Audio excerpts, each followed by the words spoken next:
नमस्कार दोस्तों, मैं हूं दीपक सिंह, दैनिक सवेरा समाचार से। बिलावर में रहने वाले एक व्यक्ति ने अपने घर में फंदा लगाकर स्वयं अपनी जीवन लीला समाप्त कर दी।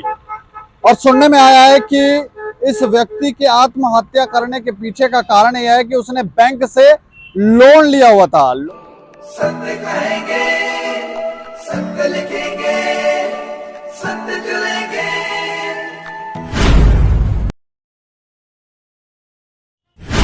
नमस्कार दोस्तों, मैं हूं दीपक सिंह, दैनिक सवेरा समाचार से।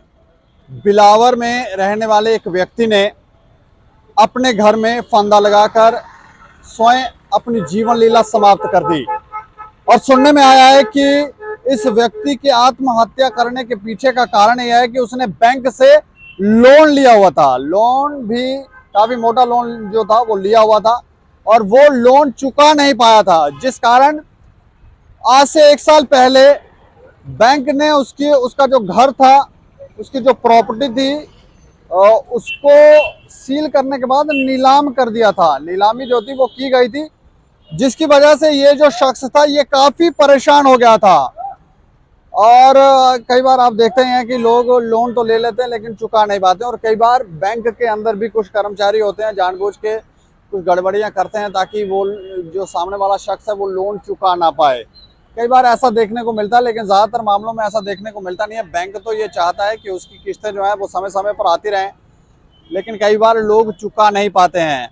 और फिर बाद में क्योंकि उन्होंने जब लोन लेते हैं तो प्रॉपर्टी जो है वो रखी होती है, दिखाई होती है कि ये प्रॉपर्टी है, तो उसको बाद में बैंक जो है वो नीलाम कर देता है। और नीलामी जो की गई उसमें भी सुनने में यह आया कि मैनेजर जो था बैंक का, उसने अपनी पत्नी के नाम पर वो घर लिया हुआ था। अब मामला क्या था ये तो अब आगे चल के ही पता चलेगा, लेकिन जो जानकारियां हमारे पास पहुंची हैं उसके मुताबिक मैं आपको बता दूं कि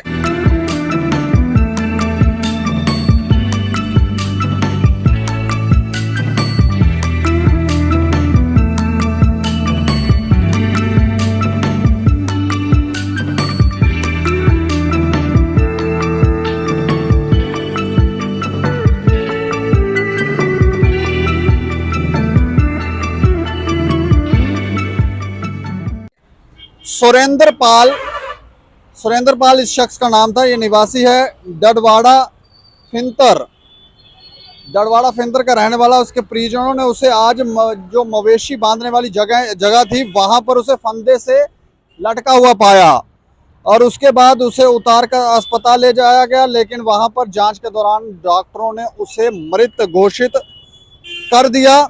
मौत की जानकारी मिलने के बाद पुलिस भी वहां पर मौके पर पहुंची और जानकारी ये दे रहे हैं, और पुलिस ने शव को कब्जे पर लेकर जांच जो थी वो शुरू कर दी।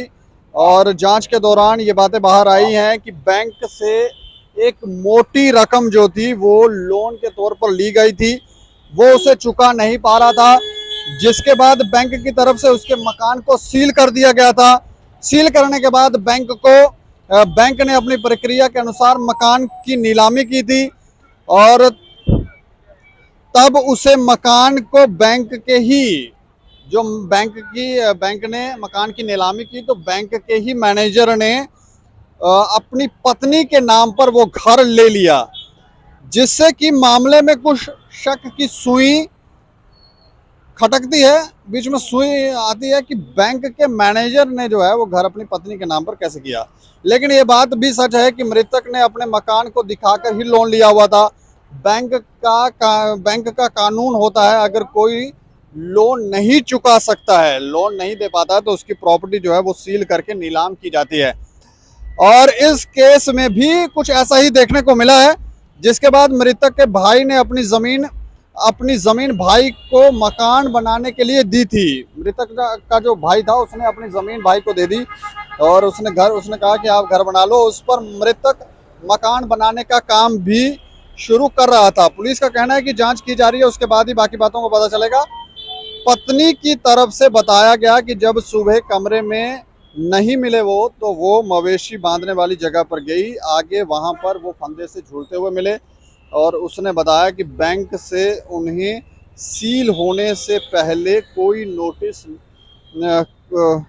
कई नोटिस आ चुके थे। जब सील होना था उससे पहले कई नोटिस आ चुके थे, लेकिन इसमें सुई सिर्फ ये घूमती है कि बैंक का जो मैनेजर था उसने अपनी पत्नी के नाम पर उस घर को लिया। शक होता है अब इसमें, जब जांच की जाएगी तो बातें बाहर निकल कर आएंगी। लेकिन आप देखें कि लोन नहीं चुकाने का यह मामला है, और जब लोन नहीं चुकाया गया तो बैंक ने अपनी प्रक्रिया के अनुसार कार्य किया, मकान को सील किया, घर को सील किया, और उसके बाद उसकी नीलामी भी की।